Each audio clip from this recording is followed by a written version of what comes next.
Sa isang lugar sa Maynila, ang pangalan niya ay kinatatakutan, pero para sa iba, siya ay ginagalang. Siya ay isang kriminal, pero binansagan rin siyang hari ng Tondo. Ito ang kwento ni Asyong Salonga. Si Asyong Salonga ay sumikat noong dekada 40 hanggang dekada 50 sa Tondo, Maynila. Sa panahong lugmok ang lungsod sa kahirapan, karahasan at kawalan ng kaayusan matapos ang digmaan. Sa mata ng batas, siya ay isang notorious na gangster, sangkot sa sugal, patayan at sindikato, pero sa mata ng maraming taga-Tondo, iba ang kwento.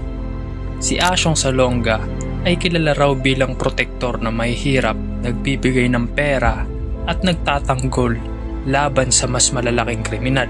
Dito nabuo ang imahe niya bilang isang Robin Hood ng Maynila. Ngunit malinaw ang linya na ang kabutihang ginagawa niya ay hindi nagbubura sa kanyang mga krimen. Noong 1951, si Asyong Salonga ay napatay sa isang engkwentro.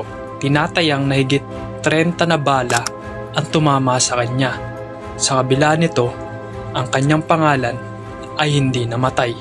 Ang tanong ngayon, bakit hanggang ngayon ay buhay pa rin ang alamat ni Asyong Salonga?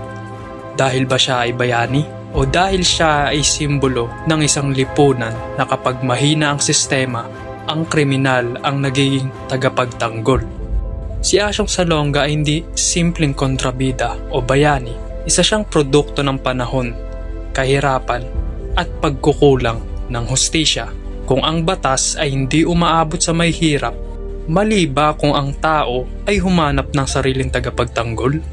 At sa panahon natin ngayon, may mga Asyong Salonga pa rin ba sa ating lipunan? Ikaw, paano mo siya tinitignan? Isa ba siyang bayani o isang kontrabida ng lipunan?